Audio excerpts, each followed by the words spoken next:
How falling in love transformed me from being a tomboy. Unfortunately, I crashed with Jimmy, my neighbor, while skateboarding close to the school entrance, and we both collapsed on top of one another. He scowled at me aggressively and said, "Watch yourself. Put a helmet on. It might assist in lowering damage danger by 65% in your overactive brain." Then he even insisted on taking my skateboard away. I snuck down to pull the rug out from under Jimmy and was ecstatic to see him. Haha. He fell agonizingly on his butt.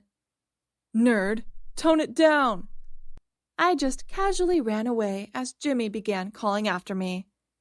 "Hi, I am 15 years old. My name is Rachel. My mother always wanted me to be feminine and kind when I was little. Unfortunately, I'm not a girly person. I love doing spirited things and am perpetually mischievous. In addition to upsetting my mother, it also irritated Jimmy, the geeky neighbor. He was really angry with me and kept referring to me by my nickname Ray. Jimmy and I have never been able to get along throughout the years. Even though we shared a class and were neighbors, we were never particularly close. A vuvuzela that my uncle once gave me was a souvenir from his vacation to Mexico. I brought it to class because I was so excited. Jimmy had the same reaction as the rest of my pals, who were amused by the sound of it and my jokes. "Please, keep silent. I have a book to read." "However, it's break time. To continue reading, you should go back to your geek planet." Then, in an effort to enrage him, I blew the vuvuzela even louder. He then abruptly reached for a nearby glass of water and dumped it directly into my vuvuzela. I started violently choking. "You idiot! You will rue doing this." As soon as the principal arrived, we began tossing objects at one another, and he disciplined me for causing a disturbance in the classroom. As I was being brought away, Jimmy grinned victoriously. Another time, when our class was permitted to visit a natural history museum, I was shocked to see a giant dinosaur's fossilized skeleton set up in the middle of the room.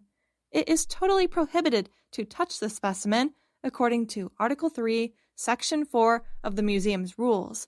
Jimmy slapped my hand as I was going to touch it. Then he began giving me a protracted speech on how to behave at the museum. In irritation, I yawned and turned to leave. When he noticed it, he grabbed my shoulder and said, "You're very rude. When others are talking, stay put." I groaned, pushed his hand back firmly, and squished it. It appeared that I had used too much force. To my astonishment, Jimmy stumbled into the dinosaur skeleton, which then collapsed onto us. In addition to the discomfort, we were permanently banned from the museum. I had a string of bad luck follow me every single goddamn time I got connected with that nerd. I therefore made a greater effort to avoid him going forward. But Jimmy drove me crazy. I was awakened by loud music coming from his residence that Sunday morning. Since his parents were away yesterday on business, that nerd was unquestionably to blame. I immediately left in my jammies towards his house. Stupid face! Before it becomes your final song, turn off that awful music! I knocked repeatedly, but nobody ever returned. I was going to slam the door furiously when a handsome man with a Shawn Mendes-like face and a towel around his waist unexpectedly emerged. Sadly, he received the full force of my strong kick. "Ugh! What do you have to say?" "I was in the shower, so I was unable to open the door." I hurriedly apologized to him out of embarrassment and ran home. I had been attempting to look around Jimmy's ever since to find out who that guy was. I couldn't stop thinking about his magnificent figure and angelic face after that somewhat disastrous meeting. Damn, I believe I found love. Then, out of nowhere, a hand tapped my shoulder. "Do you now additionally prowl other people's homes as a pervert in addition to being a chaos breeder?" I quickly shrugged and explained everything, but surprisingly, he made fun of me. "Ew." This is more distressing than The Conjuring even. It turns out that the handsome man is the cousin of Jimmy. He would remain here till his high school career was over. Amazing! Wonderful! Wonderful! I can now go on a date with him. I really hope he's not gay. You remind him of a boy who likes attractive girls. Despite my intense resentment at his teasing, I recognized that I didn't know anything about Kevin and that Jimmy was the only person who knew him well. Pursue Kevin? No. Please tell me a price. I'm willing to pay. If this succeeds, you must follow my instructions no matter what, he finally replied, while putting on an annoying, contemplative face. I was prepared to give up everything for my demigod, despite the fact that it was a terrible exchange. So, from that day, Jimmy and I collaborated. He became my personal stylist and advised me on how to dress to appeal to Kevin. I began to practice wearing high heels and dresses, and I even learned a little bit about boys. Oh, terribly annoying, but I had to keep going for my demigod. One day, Jimmy took me to the record store his cousin frequented in order to assist me in approaching Kevin. He calculated that Kevin would go at a speed of 2.4 miles per hour from the northwest, and that I would need to walk at a speed of roughly 2/3 of his from the southeast. You two will most likely run into each other at Kevin's favorite record department, I assure you. Jeez, what an absolute nerd. Then we began executing our strategy. But I tripped over trying to go to that record section in my very high heels. How humiliating! Upon observing this, Kevin hugged his stomach and exclaimed, "Ha ha ha ha." Once more, it seems like we encounter problems at every turn, don't you think? That incident unexpectedly drew me nearer to Kevin. Then he asked me out after getting my number.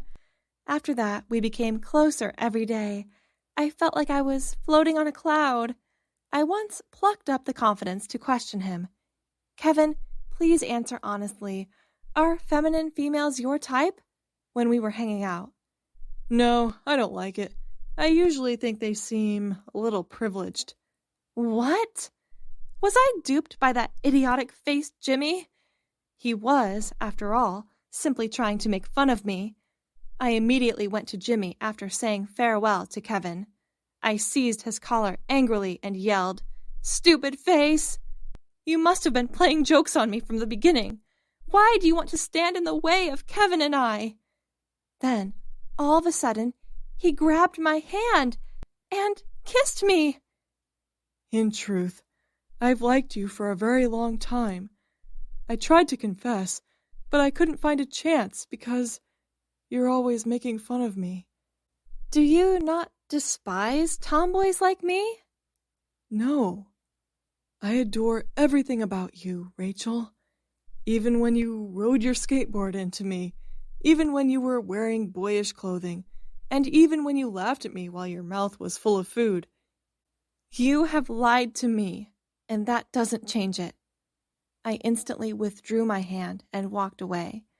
I made an effort to avoid Jimmy ever since, both at home and at school.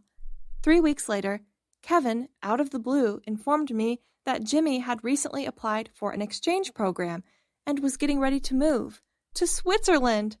Since that day, I've been unable to stop thinking about Jimmy's kiss and his words. No, you must disregard it. I made an effort to comfort myself and clung to the notion that Jimmy was the villain. Even though I went out with Kevin on the day he moved out, I couldn't help but think about that nerd.